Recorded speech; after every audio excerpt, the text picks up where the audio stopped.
নমস্কার বন্ধুরা, আলিয়াজ লাভ কিচেনে সবাইকে স্বাগত। আজকে বানাবো নিরামিষ একটা সবজির তরকারি, একটা স্পেশাল মশলা দিয়ে, যাতে স্বাদটা একটু অনবদ্য হবে। প্রথমেই আপনাদেরকে মশলাটা বানানো দেখিয়ে দিই।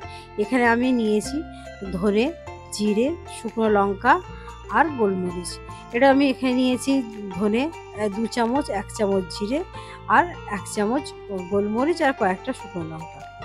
ধনেটা আর জিরেটা, ধনে নেবেন যতটা তার হাফ নেবেন জিরে, তাহলে এটা ঠিক হবে। আর ঝালটা আপনারা একটু কম বেশি করে নেবেন। বেশি ঝাল যদি আপনারা না খেতে পারেন তাহলে 1টা 2টো শুকনো লঙ্কা দেবেন, তাহলেও হবে। আর 1 চামচ গোলমরিচটা দেবেন, তাহলে মশলাটা ঝাল হবে না খুব একটা। কারণ আর এই মশলাটা থেকেও একটা তো ঝাল বেরোবে, সেরকমভাবে দেবেন। এই মশলাটা কিন্তু যে সবটা এতে ব্যবহার হবে তা নয়, আপনারা চাইলে অন্য কোনো এতেও ব্যবহার করতে পারেন। এই মশলাটা ঠান্ডা করতে দিয়ে পরে গুঁড়ো করে নেবেন। আমি কড়াই সরষের তেল গরম করে নিয়েছি, এর মধ্যে দিয়ে দিলাম শুকনো লঙ্কা, তেজপাতা, পাঁচফোড়ন, ফোড়নে দিয়ে দিলাম। ফোড়নটা মোটামুটি কয়েক সেকেন্ড হয়ে যাওয়ার পর যখন একটা সুন্দর ফ্লেভার বেরিয়ে আসবে, তখন আমি এর মধ্যে দিয়ে দেবো সবজি। আমি এখানে সমস্ত রকম বাড়িতে আমার যা সবজি ছিল সেগুলো আমি অল্প অল্প করে নিয়ে কেটে রেখেছিলাম। শুধু তেঁতো আর ঢ্যাঁড়স জাতীয় কোনো রকম সবজি যেটা চট করে গলে যাবে, যেটা মানে পিচ্ছল টাইপের যে সবজিগুলো, সেরকম কোনো সবজি আমি এখানে ব্যবহার করিনি। বাকি সমস্ত রকম সবজি এখানে আমি দিয়েছি। তো এখানে একটু মিষ্টি কুমড়ো, বেগুন, এই ধরনের সবজিগুলো একটু চেষ্টা করবেন দিতে, দেখবেন স্বাদটা কিন্তু খুব সুন্দর হবে। আর যেহেতু এখন ডাঁটা খুব বেশি পাওয়া যাচ্ছে, সেই জন্য ডাঁটাটাও আমি এখানে ব্যবহার করেছি। এখানে কাঁচকলা ব্যবহার করেছি, এখানে আমি একটু মিষ্টি আলুর ব্যবহারও করেছি। কাজেই যা থাকবে আপনার বাড়িতে দেবেন, দেখবেন বেশ ভালো লাগবে। তবে ওই যে মশলাটা দেবেন, ওই মশলাটার জন্য তো আরোই বেশি ভালো লাগবে। এমনি 5 মিশালি সবজি ধরুন আমাদের বাড়িতে হয়েই থাকে, তখন আমরা সবটাই ভালো লাগে, কিন্তু এটা একটু এই মশলাটার জন্য স্বাদটা একটু অন্যরকম হয়ে যায়। এরপর এর মধ্যে দিয়ে দিলাম আমি স্বাদ মতো নুন। স্বাদ মতো নুন দিয়ে দেবো, আর একটু পরিমাণ মতো হলুদ দিয়ে দেবো। হলুদটা দিয়ে একটু নাড়াচাড়া করে নিয়ে আপনি এটাকে ঢাকা দিয়ে রেখে দেবেন মিনিট 5-এর জন্য মিডিয়াম ফ্লেমে।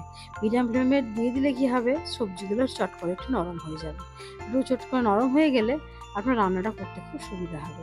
কেন হলুদের কাঁচা গন্ধটা চলে যাবে, সবজিগুলো একটু নরম হয়ে যাবে, তখন রান্নাগুলো আরও ভালো হবে। কেন পরে যে মশলাগুলো পড়বে সেগুলো আরও সুন্দর লাগবে খেতে। এই জন্য এটা এইভাবে করে আমি এটা ঢাকা দিয়ে রেখে দেবো 5-7 মিনিটের জন্য।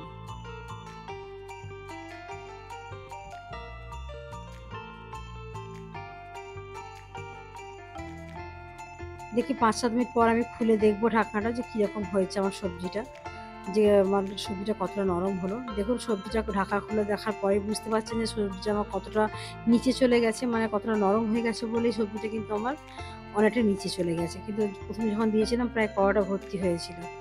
কাজেই সবজিগুলো আমার অনেকটাই নরম হয়ে গেছে, এখন আর অতটা নেই। এরপর আমি বাকি মশলাগুলো দেবো। বাকি মশলার মধ্যে দেবো, প্রথমে আমি একটু দেবো কিছুটা পরিমাণ গ্রেট করা আদা আর কাঁচা লঙ্কা। এই কাঁচা লঙ্কা আর আদাটা প্রথমে দেবেন, কারণ কাঁচা লঙ্কা আর আদাটা একটু বেশি কষতে হবে, নাহলে আদার কাঁচা গন্ধটা থেকে যাবে। ওই জন্য প্রথমে কাঁচা লঙ্কাটা দিয়ে দেবেন।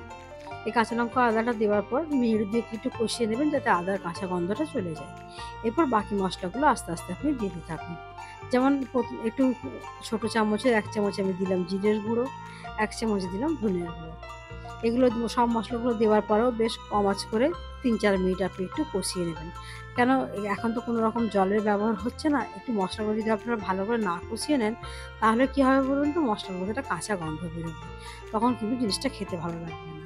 ওই জন্য একটু ভালো করে কষিয়ে নেবেন। যখন আপনার মনে হবে যে হ্যাঁ, জিনিসগুলো আমার ঠিকঠাক মতো সব কষানো হয়ে গেছে, এরপর এটার মধ্যে আপনি প্রয়োজন মতো জল দিয়ে দেবেন। কেন জলটা দিতে হবে, কেন এর মধ্যে আছে ডাঁটা, কিছু পেঁপে, গাজর, এগুলো একটু শক্ত সবজি, একটু এগুলো তো ঢাকা চাপা দিয়ে খুব একটা ভালো সেদ্ধ হয় না। অন্যগুলো গলে যাবে, এগুলো একটু শক্ত শক্ত থেকে যাবে, সেই জন্য একটু অল্প পরিমাণে জলের ব্যবহার আমি এখানে করলাম। দিয়ে এরপর মিনিট 5-7 মতো আমি ঢাকা দিয়ে রেখে দেবো। 5-7 মিনিট পর ঢাকা দেওয়ার পর দেখবো যে আমার কীরকম রান্নাটা হয়েছে। ঢাকাটা খোলার পর দেখি যে আমার সবজিগুলো কীরকম হয়েছে, সবজিটা সেদ্ধ হয়েছে কিনা। দেখুন আপনার ঝোলটা দেখে বুঝতে পারছেন যে সেদ্ধ অনেকটা কমে গেছে, এবার সবজিগুলোও কিন্তু আমার মোটামুটি সেদ্ধ হয়ে গেছে। এরপর এই সবজিটার মধ্যে আরও কিছু জিনিস দেওয়ার বাকি আছে, সেগুলো এরপর আমি আস্তে আস্তে দিয়ে দেবো।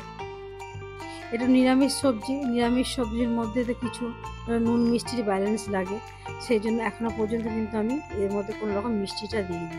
এরপর দিয়ে দিলাম আমি হাফ চামচ মতো চিনি। চিনিটা অবশ্যই এর মধ্যে দেবেন, নাহলে সবজির মধ্যে কিন্তু ভালো লাগবে না।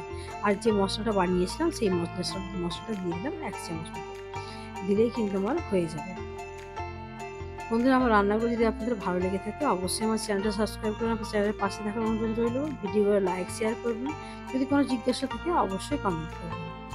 এগুলো ভালোভাবে মিশিয়ে নেওয়ার পর আরেকটু রান্নাটা কিছুক্ষণ হবে, যাতে ভাজা মশলাটা ভালোভাবে সবজিগুলোর মধ্যে ফ্লেভারটা ঢুকে যেতে পারে।